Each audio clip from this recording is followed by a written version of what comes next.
মৰমৰ ছাত্ৰ-ছাত্ৰীসকল গুণক খ প্ৰথম পৰ্যায় 2023 অষ্টম শ্ৰেণীৰ ছ'চিয়েল সায়েন্স সমাজ বিজ্ঞান অসমীয়া মাধ্যমত ভিডিঅ'টো প্ৰথমৰ পৰা শেষলৈকে চাবা। ভিডিঅ'টোৰ পৰা কিছু উপকৃত হ'লে চেনেলটো সাবস্ক্ৰাইব কৰি দিবা আৰু লাইক কৰি দিবা। কাৰ্বি আংলং পশ্চিম কাৰ্বি আংলং আৰু ডিমা হাছাও জিলাৰ জনবসতি পাতল হোৱাৰ কাৰণ কি? ইয়াৰ শুদ্ধ উত্তৰটো হ'ব অপশ্যন চি পানীৰ অভাৱ। তাৰ নেক্সট কোনো ঠাইত থুপ খাই থকা জনবসতিক কি বসতি বোলে? ইয়াৰ শুদ্ধ উত্তৰটো হ'ব কেন্দ্ৰীভূত বসতি। তাৰ পিছত তলৰ কোনটো প্ৰাকৃতিক সম্পদ? ইয়াৰ প্ৰাকৃতিক সম্পদ হ'ব অপশ্যন বি খনিজ পদাৰ্থ। তাৰ পিছত এখন কাগজী মুদ্ৰা বা টকাৰ কি বেংকৰ নাম লিখা থাকে? এখন কাগজী মুদ্ৰা বা টকাত কি বেংকৰ নাম লিখা থাকে? কুৱেশ্যনটো আৰু এবাৰ ক'লো যে ইয়াৰ কাৰেক্ট আনসাৰ হ'ব option A reserve bank of ইণ্ডিয়াৰ নাম লিখা থাকে। তাৰপিছত পৃথিৱীৰ ভিতৰত আটাইতকৈ বেছি জনসংখ্যা থকা দেশ কোনখন? আটাইতকৈ বেছি জনসংখ্যা থকা দেশটো হ'ল চীন। খুবেই ইম্পৰ্টেণ্ট কুৱেশ্যন, এইবিলাক তোমালোকৰ কুইজতো আহে, গতিকে এইবিলাক ভালদৰে পঢ়ি ল'বা। অকল গুণোৎসৱৰ কাৰণেই নহয়, প্ৰত্যেকটো পঢ়াৰ ক্ষেত্ৰত এইবিলাক গুৰুত্বপূৰ্ণ। ইয়াত 18 বছৰৰ বয়স হ'লে এজন ভাৰতীয় নাগৰিকে কিহৰ অধিকাৰ পায়? ভোটাৰ সাব্যস্ত কৰাৰ অধিকাৰ পায়, অপশ্যন এ। তাৰপিছত আমি দেশৰ মুঠ আয়ক মুঠ জনসংখ্যাৰে ভাগ কৰিলে কি পাম? জনমুৰি আয় পাম। তাৰ নেক্সট কুৱেশ্যনছ যে বৰ্তমান ভাৰতীয় সংবিধানত কেই প্ৰকাৰৰ মৌলিক অধিকাৰ সন্নিৱিষ্ট আছে? ইয়াৰ শুদ্ধ উত্তৰটো হ'ব অপশ্যন বি 6 প্ৰকাৰৰ। এতিয়া নেক্সট পেজত লৈ আমি যাম। ব্ৰিটিছ ইষ্ট ইণ্ডিয়া কোম্পানীৰ শাসনকালৰ ভাৰতীয় কুটিৰ শিল্পৰ শোচনীয় অৱস্থাৰ প্ৰধান কাৰণ কি আছিল?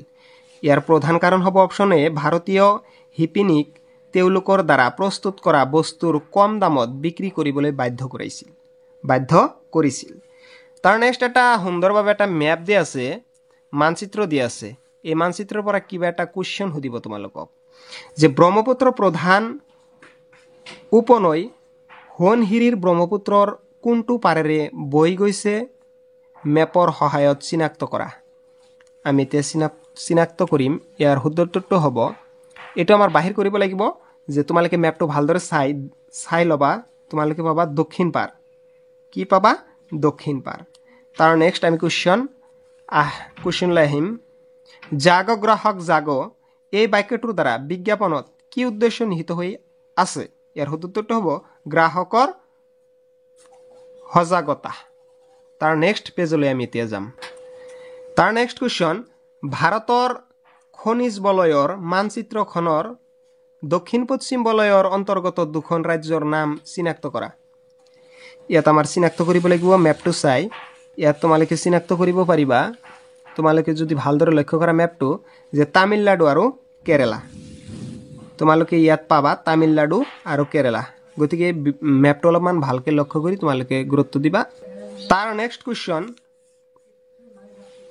ব্ৰহ্ম সমাজ কোনে প্ৰতিষ্ঠা কৰিছিল?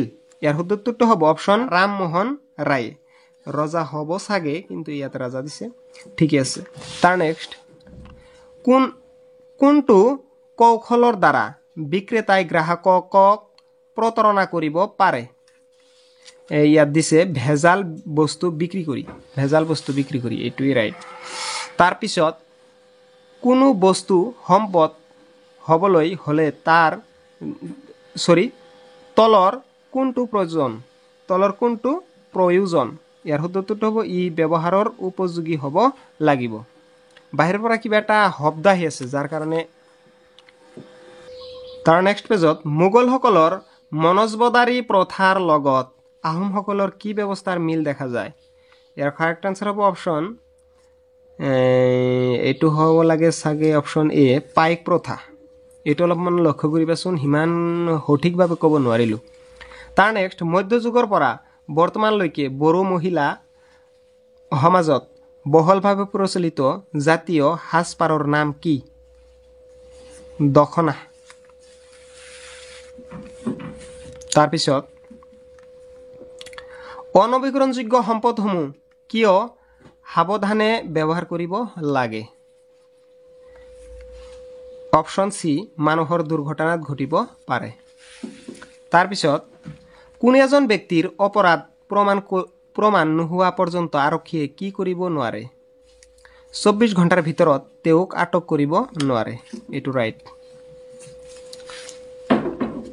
পৃথিৱীৰ বেছিভাগ অংশ পানীৰে আগুৰি থকাৰ বাবে ইয়াক কি গ্ৰহ বুলি জনা যায়? কাৰণ ইয়াক নীলা গ্ৰহ বুলি জনা যায়। গতিকে ইমানেই। ভিডিঅ'টো ভাল লাগিলে ছাবস্ক্ৰাইব কৰি লাইক কৰি দিবা। ধন্যবাদ।